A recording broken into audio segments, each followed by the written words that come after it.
தனக்கு முன்பாக வேல்முருகன் பேசினார். வேல்முருகன் என்றால் வெற்றி. இந்த நிகழ்ச்சி வெற்றி பெறும் என்பதற்கு ஒரு அடையாளம். என் பக்கத்தில் அண்ணன் திருமா அவர்கள் இருந்தார். இன்னைக்கு தமிழ்நாடே பார்த்துட்டு இருக்கு திருமா எங்கு செல்வார் என்று.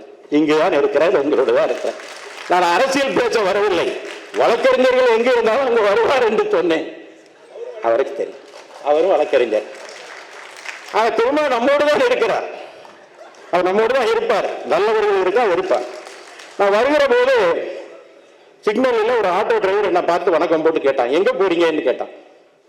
நான் வழக்கறிஞர் ஒரு ஆலோசனை கூட்டம் போட்டிருக்காங்க, இதை கொடுமையான சட்டம், ஒரு சட்டம் வந்திருக்கு, புதிய சட்டம், அதற்கு பெயர் மாற்றணும்னு சொல்கிறேன். அவர் சொன்னார், சட்டமே ஆட்சியில் இல்லைங்களே, அதுக்கு பெயர் மாற்றி என்ன ஆகிற போது என்று கேட்டார். இதுதான் பொதுமக்களுடைய நிலைமை. இந்த சட்டம் பெயர் மாற்றப்பட வேண்டும். எதற்காக? வழக்கறிஞர் பணி என்பது ஒரு அவசியமான ஒரு அலுவல். அண்ணன் கொஞ்சம் எனக்காக பொறுமை காக்க வேண்டும். ஒரு வழக்கறிஞர்கிட்ட ஒரு குற்றவாளி போனான்.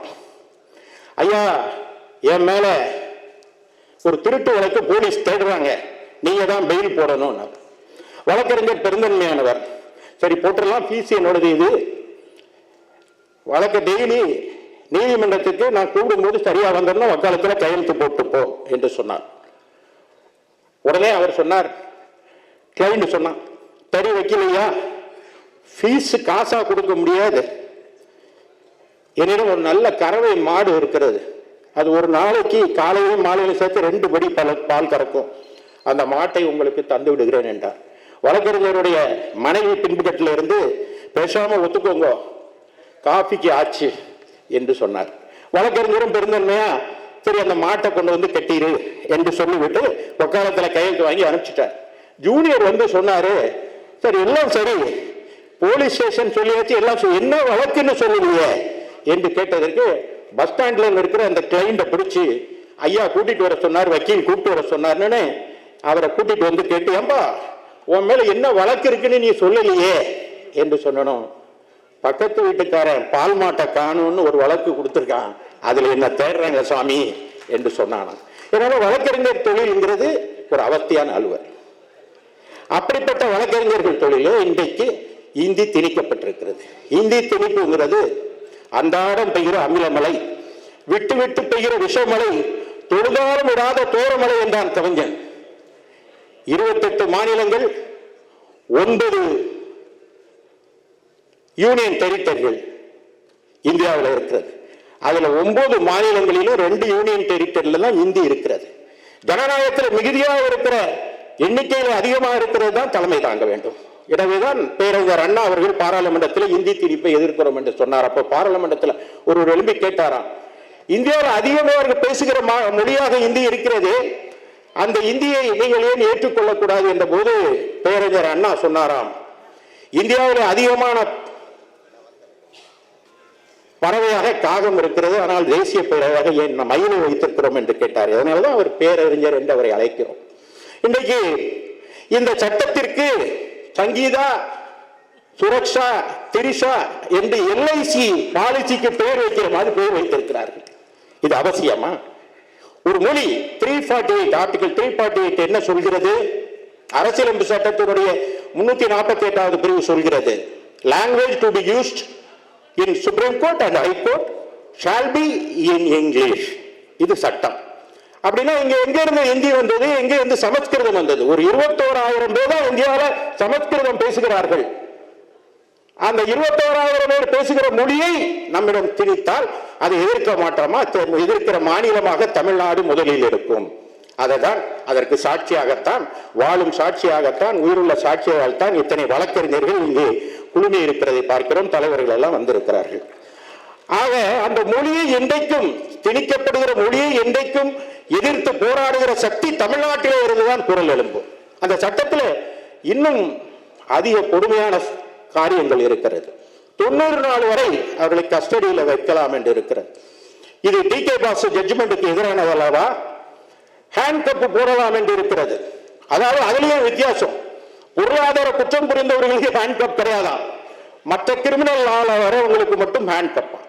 ஒரு கவிஞன் சொன்னான், சட்டம் என்பது பூனை, அது ஓடுகிற பாய்கிற எலிகளை பிடிப்பதை காட்டிலும் இருக்கிற பாலை குடித்து விடுவதிலே ஆர்வம் காட்டுகிறது என்று. இன்றைக்கு இந்த சட்டம் அப்படிப்பட்ட சட்டமாக இருக்கிறது. எனக்கு முன்பாக இங்கே பேசியவர்கள் எல்லாம் குறிப்பிட்டார்கள், பல்வேறு சட்டங்களை பல்வேறு சூழ்நிலைகளை எல்லாம் எடுத்து காட்டினார்கள். இந்த சட்டம் அகற்றப்பட வேண்டிய சட்டம்.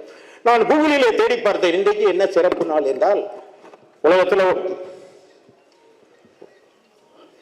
குழந்தைகள் தினம், பெண்கள் தினம் என்று கூறுவார்கள் அல்லவா. இன்றைக்கு என்ன சிறப்பு தினம் என்றால் குறை பிரசவ தினம். நான் கூகுளில் பார்த்தேன், இன்றைக்கு உலக அளவில் குறை பிரசவ தினம். இந்த சட்டமே ஒரு குறை பிரசவம், எனவேதான் அதை எதிர்த்து நாம் போராடி கொண்டிருக்கிறோம். தமிழிலே வாதாட வேண்டும் என்ற பேச்சு நம்ம வக்கீல்கள்கிட்ட இருக்கு. தமிழில தான் வாதாடணும்னு சட்டத்தை முதலில் போட்டவர் புரட்சி தலைவர் எம்ஜிஆர். அந்த கர்வத்தோடு தான் என்னுடைய காலருக்கு கூட கர்வம் இருக்கிறது, தமிழிலே வழக்குகளை வாதாட வேண்டும் என்று. ஏன்னா கருப்பு அங்கே அணிந்து கொண்டு ஆங்கிலத்தில் இருக்கிற அர்த்தங்களை விட்டு விட்டு வெறும் வார்த்தையை முடித்து தொங்கிக் கொண்டு இருக்கிற வழக்கறிஞர்களுக்கு மத்தியிலே நடப்பது தன் வழக்கா, பேசப்படுவது தனக்கான நீதியா என்று வழக்காடிகளுக்கு, வழக்கு நடத்த வந்தவர்களுக்கு தெரியாமல் ஒரு ஊமை நாடகம் போல வழக்கு மன்றங்களிலே வழக்கு நடந்து கொண்டிருந்த போது தமிழிலே வழக்காடலாம் என்று ஒரு உத்தரவை போட்டவர் எம்ஜிஆர். சட்டக்கல்லூரியிலே தமிழில் பாடம் பயிலலாம் என்றார். சட்டக்கல்லூரியிலே தமிழ் புத்தகங்களை கொண்டு வந்தார் புரட்சி தலைவர் எம்ஜிஆர். அந்த வழியிலே இன்றைக்கு அந்த தமிழுக்கு இடமில்லை என்கிற போது எங்கிருந்தோ வந்த அந்த சமஸ்கிருதமும் இந்தியையும் நம்மை ஆளும் என்றால் விட்டுவிட முடியுமா?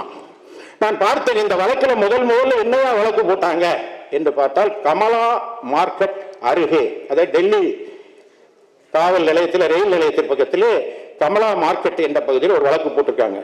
குற்றவாளி பேர் என்னன்னு பார்த்தா பங்கஜ் குமார். கமலா என்றாலும் தாமரை தான், பங்கஜம் என்றாலும் தாமரை தான்.